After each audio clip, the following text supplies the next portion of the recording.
एक दिन हमारे प्रभु ने सोचा आए माखन चोरी लीला करने के लिए, माखन चोरी लीला करें, तो शुरू कहाँ से करें? तो भगवान ने सोचा सबसे पहली चोरी घर से करें।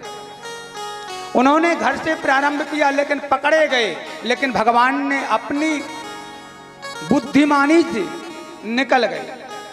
तो भगवान ने सोचा अब तो हम पूरे माखन चोर कहला गए।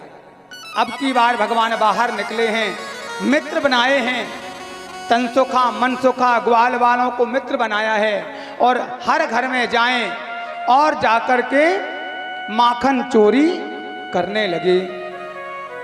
इतना नहीं, माखन तो खाएं, मोर और बंदरों को भी खिलाएं, जो खबे तो खाएं, जो बचे तो बचे ना। मटकी को फोड़ करके आ जाते थे।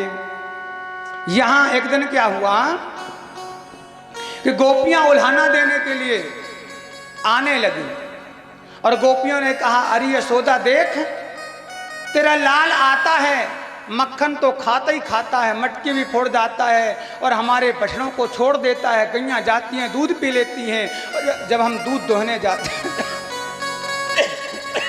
हैं तो हमें वो गैया दूध नहीं देती, लात मारती हैं।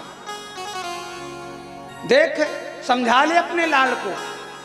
तो यशोदा मैया ने कहा क्यों रे लाला, क्या तेरे घर में मक्खन की कमी है जो इनके पास जाता है? तेरे घर में 84 लाख गाय हैं, क्यों नहीं मानता बात को? गोपियों ने कहा अरे यशोदा क्या बताएं, एक दिन तो बड़ा हद कर दिया इसने। क्या हद कर दिया? अरे बोले मैं, गोपी ने कहा अरे यशोदा तेरा लाल इतना हद कर दिया। एक दिन क्या हुआ कि मेरे ससुर को जाना था खेत में धान कटवाने, और गाड़ी खड़ी हो गई थी खेत में आकर के।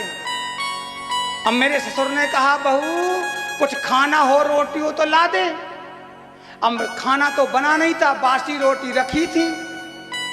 तो मैंने क्या किया कि मटकी ले जाकर के मैंने सोचा कि ससुर को पता नहीं 1 रोटी खाना 2 रोटी खाना है, तो मैंने सोचा ले जाकर के ससुर के सामने चुनकई रख दूं, टोकनी रख दूं, जितना खाना हो खा लेंगे जल्दी जल्दी।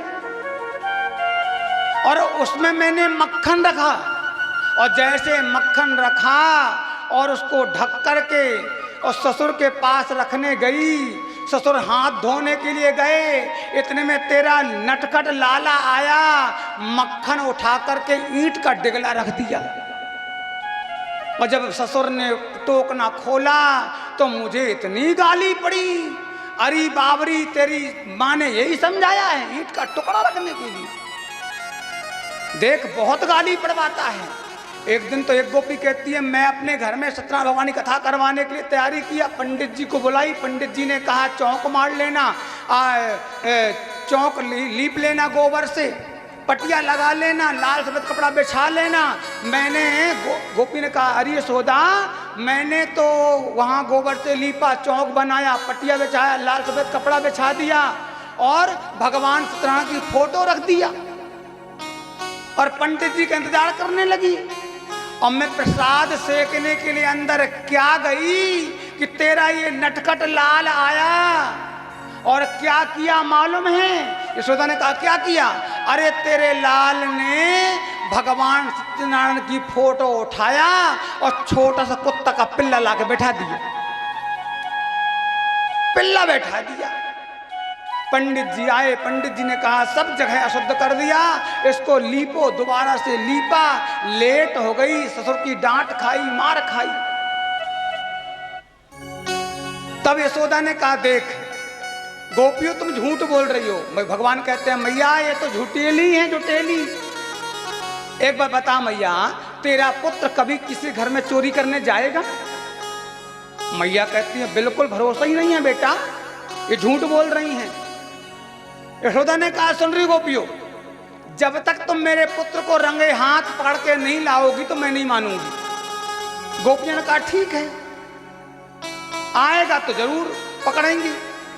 अब 8-10 गोपियों ने मीटिंग तय किया, और 8-10 गोपियों के मध्य में एक राधा नाम की गोपी हट्टी कट्टी, उसके घर की बारी थी। उस राधा नाम गोपी ने 8-10 गोपियों से कहा, एक काम करो, आज मेरे घर में आएगा और हम आज उसे रंगे हाथ पकड़ के लेके चलेंगे यशोदा के पास, तब मानेगी, नहीं तो मानेगी नहीं। तो गोपियों ने क्या किया मालूम है?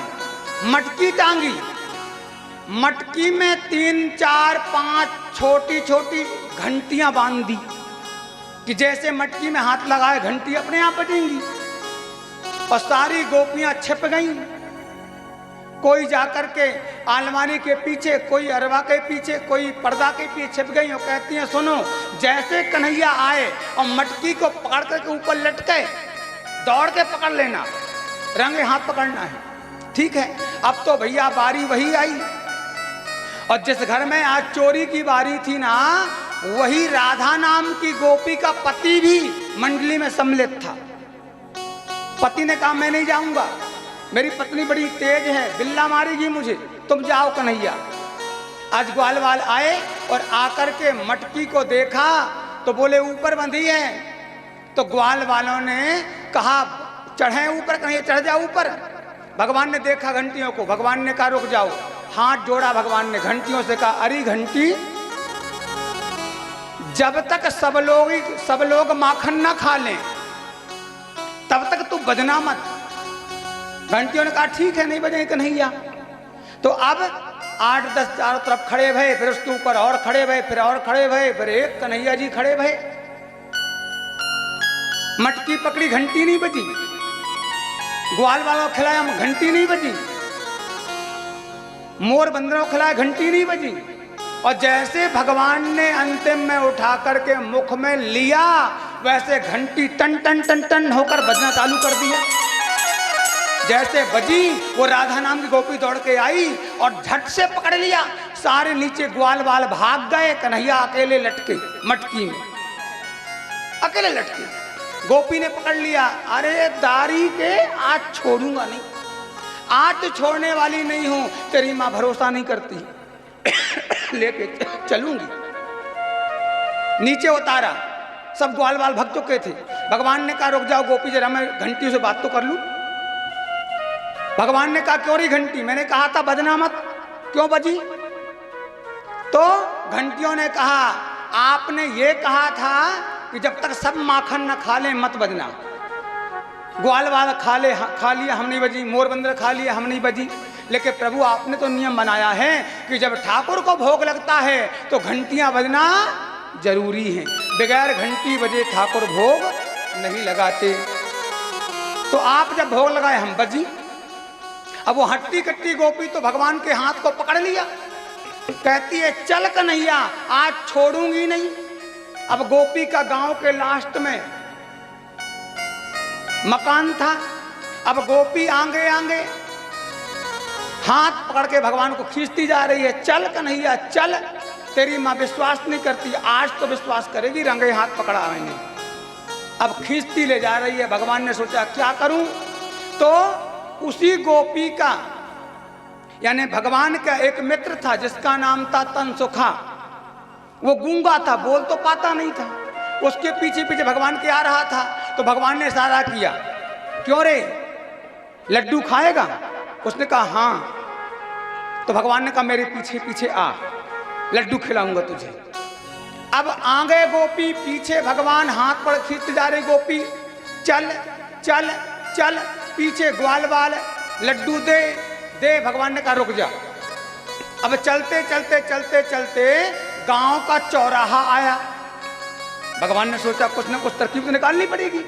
और जब गांव का चौराहा आया तो चौराहे में कुछ बड़े बूढ़े लोग बैठे थे। आज भी गांव घरों में बड़े बूढ़े लोग चौराहे में करके बैठ जाते हैं, बैठे थे। भगवान ने कहा अब मौका मिला है गोपी को बोलने का। भगवान ने कहा रे गोपी, तुझे शर्म नहीं आ रही? देख चौराहे में बड़े बूढ़े बैठे हैं और तू पूरा मुख उघाड़ा करके जा रही है, मुख तो ढक ले। गोपी कुछ नहीं सुनी। भगवान ने कहा मुख तो ढक ले, कितनी बेशरम है गोपी, बड़े बूढ़े क्या कहेंगे, नई नवेली दुल्हन, पर्दा भी नहीं कर रही। तो गोपी को आई गुस्सा। भगवान ने कहा गोपी ढक ले, ओ गोपी ढक ले। अब गोपी को आई गुस्सा, तो उसने अपना पल्लू जोर से खींचा। अब सामने एक हाथ करके पूरी पीठ उघारी, पूरी पीठ उघारी। भगवान ने कहा चलो काम तो बना, ढक तो लिया मुख। अब गोपी आगे आगे हाथ पकड़ जा रही है। भगवान ने कहा अब मौका मिला है। भगवान ने कहा ओ गोपी, कब से तू एक हाथ पकड़ के चल रही है, मेरे हाथ कलाई दुखने लग गई। एक काम कर, ये हाथ छोड़ और ये हाथ पकड़। गोपी को लगा सही बात है, दुख रहा होगा छोटा सा कन्हैया, ठीक है कन्हैया ला दूसरा हाथ दे दे। और जैसे गोपी ने कन्हैया का हाथ छोड़ा तो पीछे जो ग्वाल चल रहा था, तो भगवान ने ग्वाल का हाथ पकड़ा, गोपी के हाथ में पकड़ा दिया।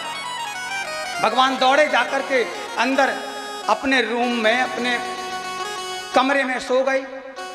इतने में गोपी ने सोचा अभी तक तो जो हाथ पकड़ी थी वो पतला पतला था, और ये जो हाथ मैंने चेंज किया ये तो बड़ा हट्टा तगड़ा है, मोटा है। तो लगा हो सकता है एक पतला एक मोटा रहता है। अब लेकर गई, चल चल चल।